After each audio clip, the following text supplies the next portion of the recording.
How can families contribute to children's learning, right? That's what we're talking about. What I'll be talking about this morning is how you're integrating families into the curriculum and into your school setting.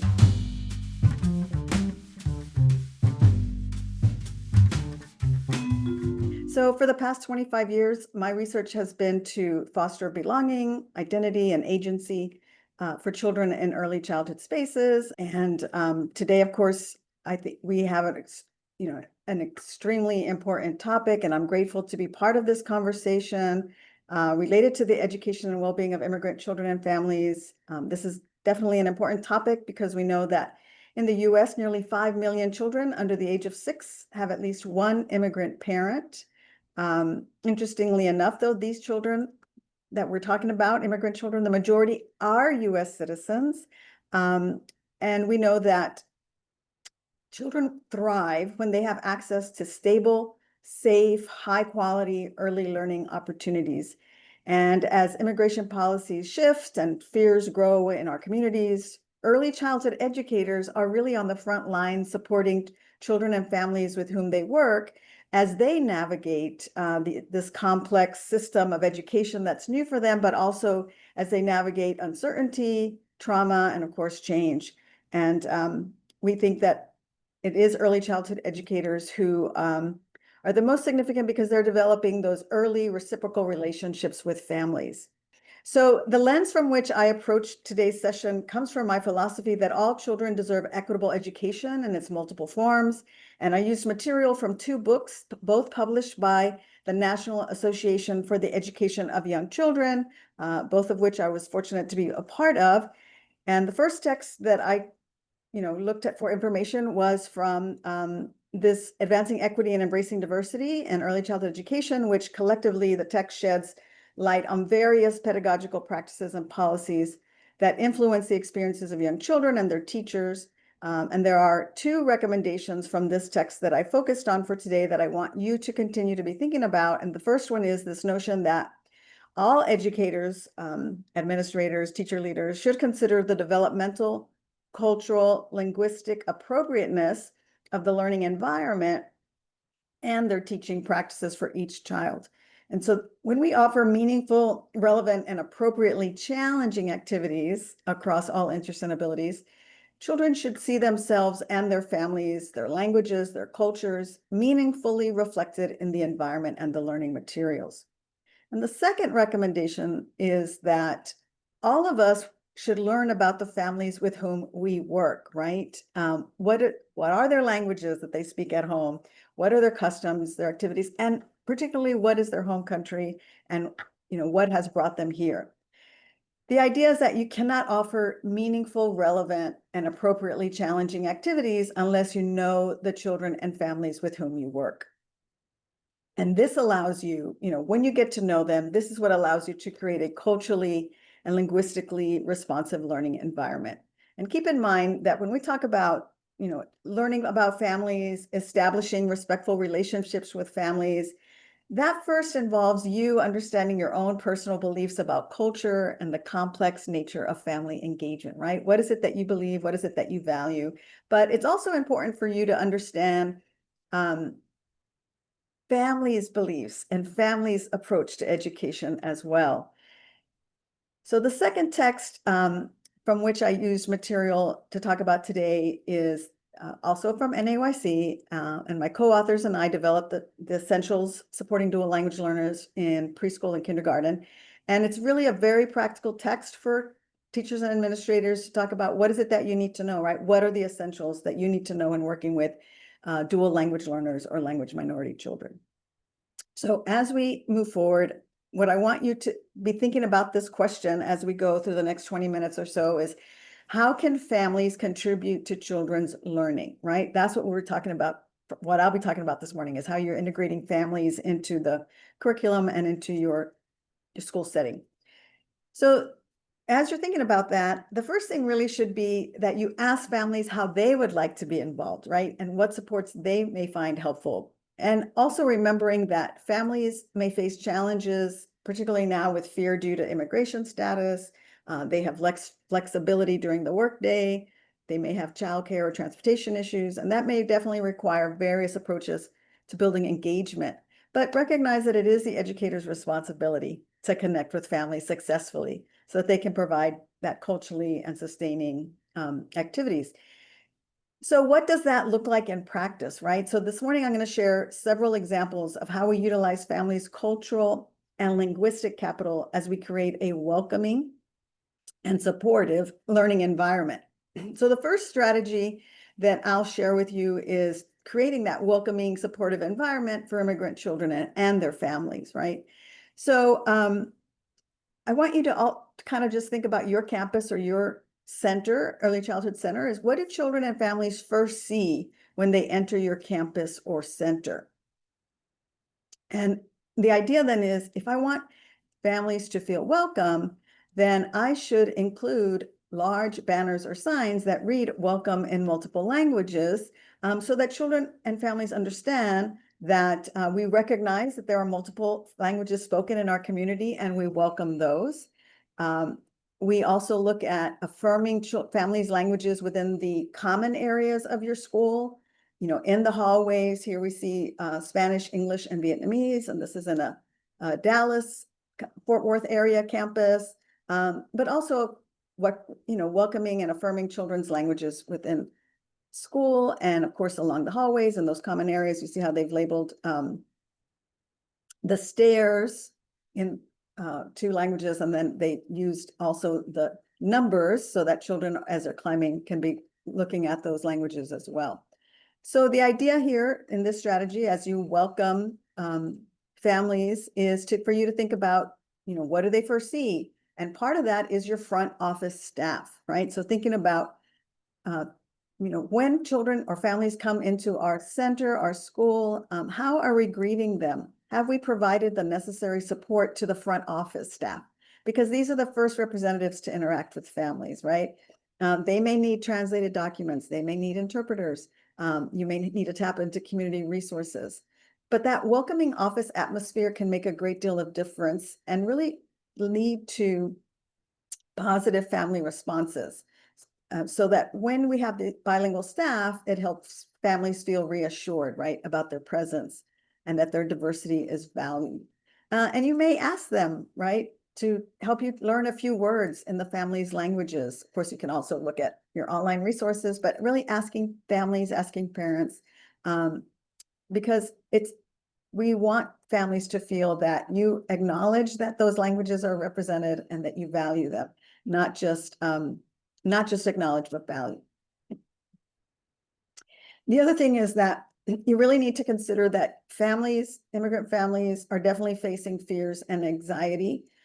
They feel a great deal of stress right now, of course, and anxiety because of the political situation and because of what's happening around our country. But the question that actually immigrant families most often ask us is what language they should be speaking at home and how they can be helping their own children at home. And so you really want to reassure families that the best thing that they can do is to be speaking in their home language, because once you've created that foundation, that will lead to their biliteracy development with their home language and English.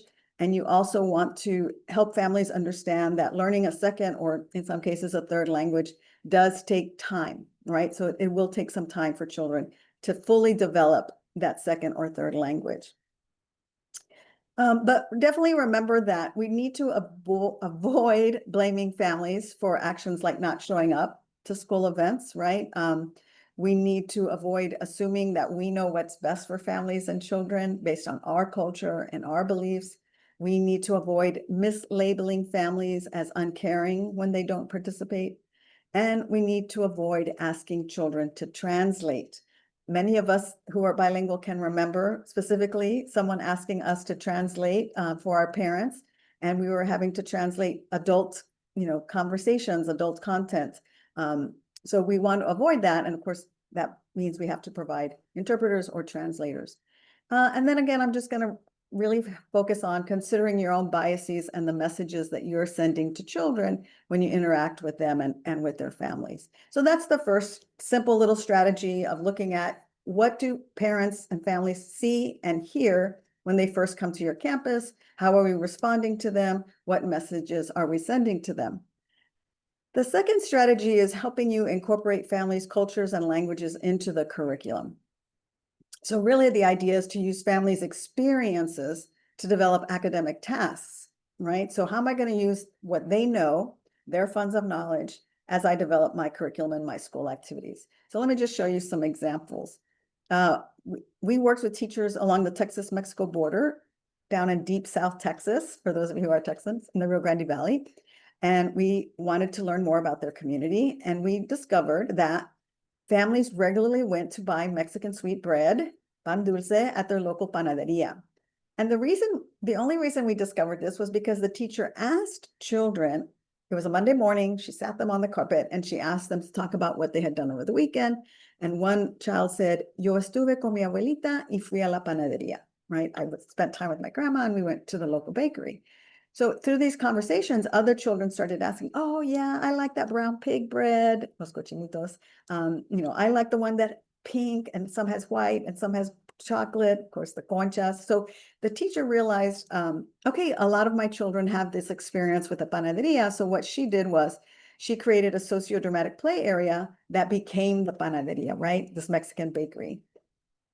So that what that meant for children was children now had an opportunity to engage in meaningful and relevant activities that really further developed their language, social, and literacy skills, because they could relate to the environment of that sociodramatic play area. And so you could use the language and their experiences to further develop their skills.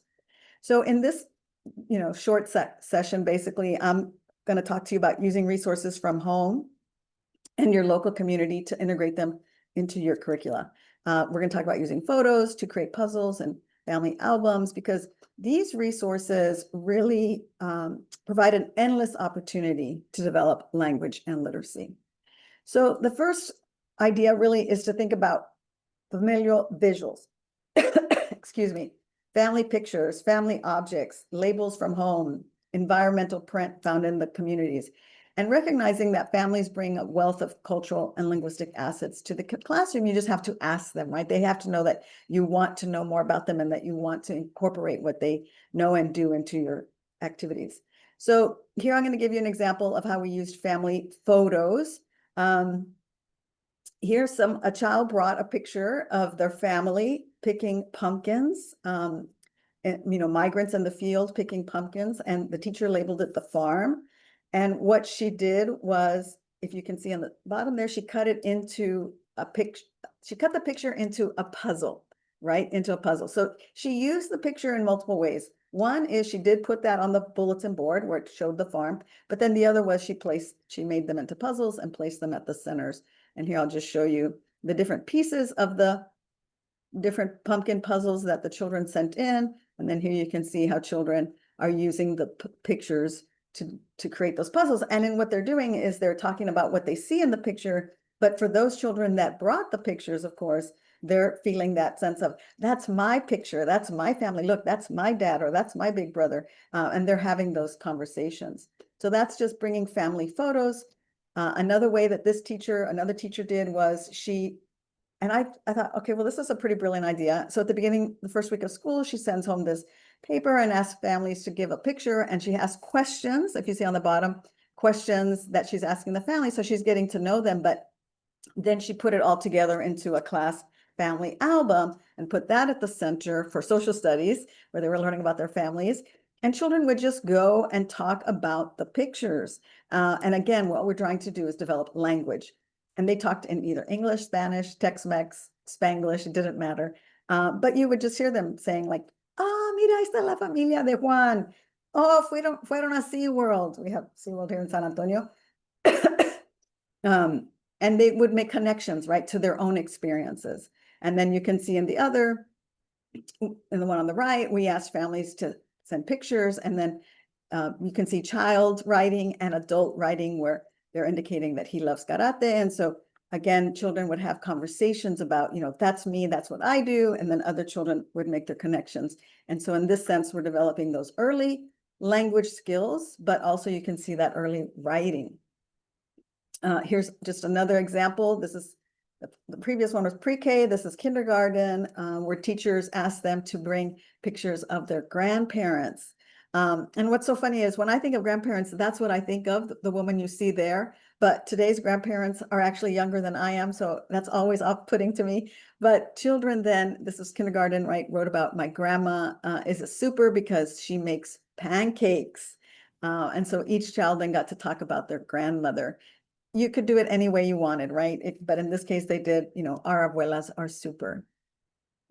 And then again, this is just using family pictures. So another teacher asked them, families to create you can see how they did it linearly. It's not a timeline, but it's just here are the different people in my family and the names of those people. And of course, this was in September when parents are trying to get to know each other. So here's La Familia de Bo. And of course, they talked about not just the people in their families, but their pets as well.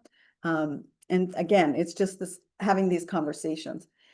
Then another teacher incorporated family pictures into her writing center so that children would have their picture. And then over here, they would write about their picture. So here you see abuelo and I picking oranges, right? So these are bilingual children. In this case, Matthew was learning Spanish as his second language. So the idea then is how simple is it? Of course, we all have pictures on our phones now. Research shows that all families, they may not have access to internet or cable TV, but they all have phones, smartphones. And so they can send you those pictures so that you can develop them, or if they send them to you developed, either way, whatever makes it easier for the family. But then you are considering as the educator, how are we using these family pictures to help children develop their early oracy skills as well as their early literacy skills. So that's family pictures. The other is family objects. And I'm going to just show you a couple here. We asked families to send socks, just socks. We all have those socks that we don't have a pair or two, they have a hole, or our children outgrew them. So then they sent in all these socks and we used them, or the teacher used them in this case, to have children sort the socks so that they, of course, were talking about patterns, colors, sizes, the type of socks, because we had athletic socks, we had winter socks, and we had ankle socks. And so they sorted those socks in pre-kindergarten. The other using family objects was that we created a story box, una caja de cuentos, and we asked families to send something in the box that represented them, anything that they wanted to send. And this particular family sent, if you can see in the picture, a molcajete with spices. Those are our fiesta spices that are very popular here in South Texas. And then children would talk about, it's similar to that old show and tell, but here we were doing it in the writing center, and they would talk about the objects that they brought, and then they would draw them, they would write about them. And of course, the key here is that families are contributing to what's taking place at your school with the objects that they're sending.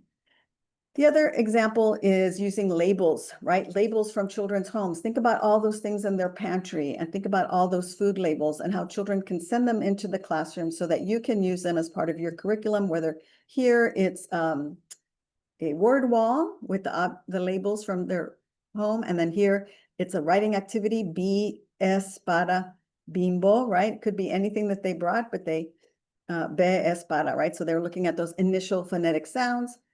We also asked families to create family-generated alphabets where they would just glue a label. In this case, they glued the label for abuelita, the chocolate, and then they talked about the initial sound, the name, abuelita. The class would clap out syllables.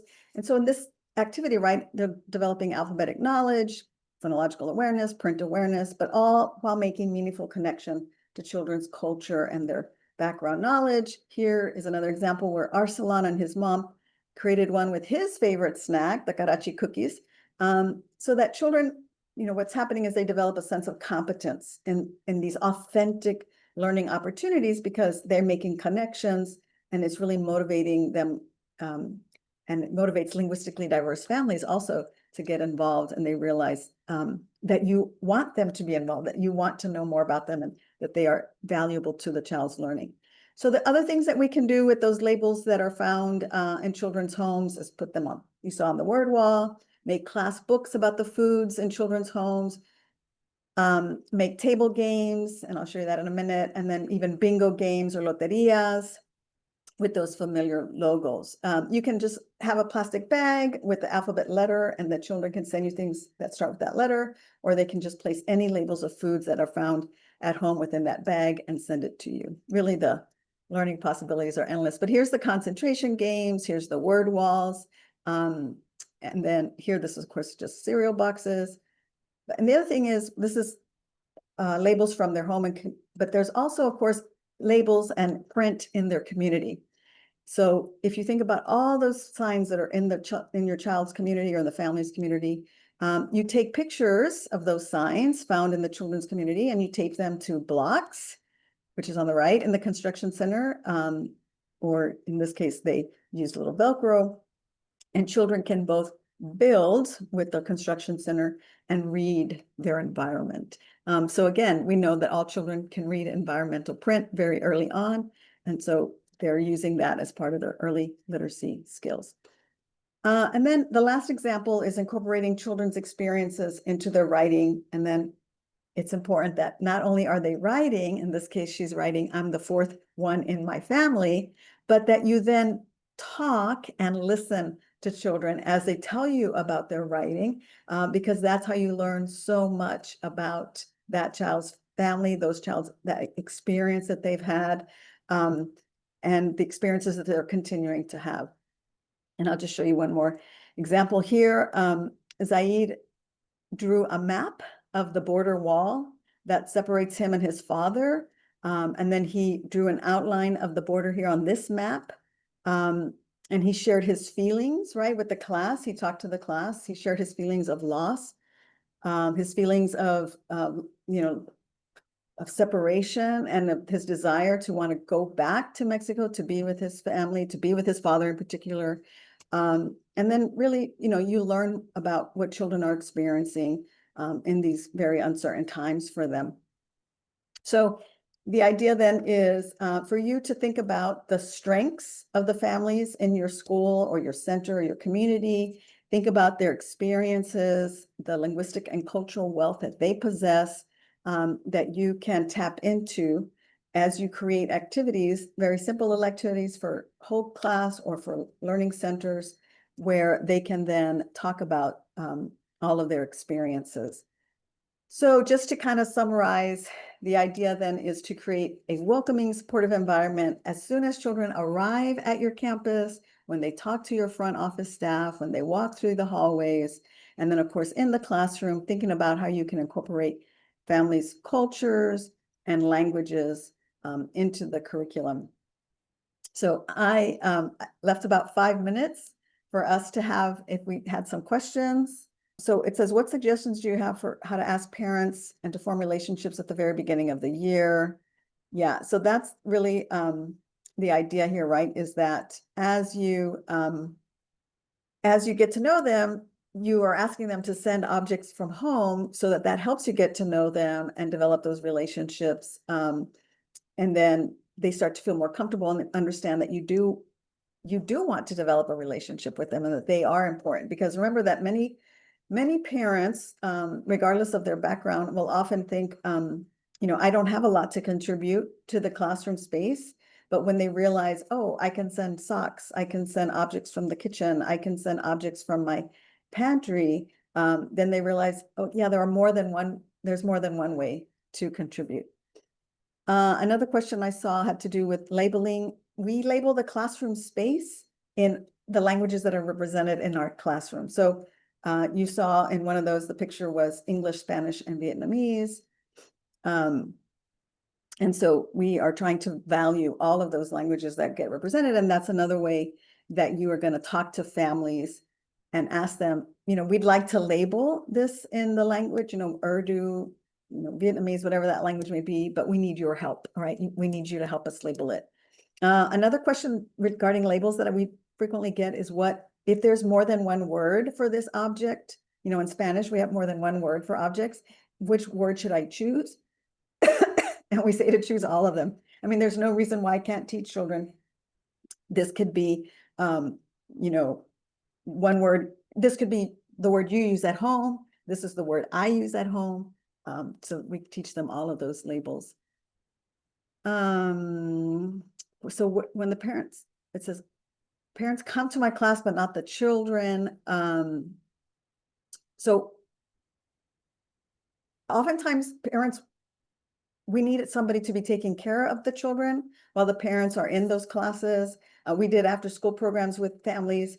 And so, and of course, I'm lucky that I'm tied to a university. And so we had university students that kind of served as the, that took care of the children in a space, in a classroom space, while we were working with adults. So then that's how we did our family education programs. She said, I find that these strategies work as a college professor as well. Right. We know that working with young children is very similar to working with young adults as well. Right. We recognize that all families have something to offer. And once you help families understand that I'll type in my email here, that they do have something to offer, that it's something easy for them, it didn't cost them any money, then they're much more willing to participate with you and to, develop that relationship with you. Thank you, Ariana.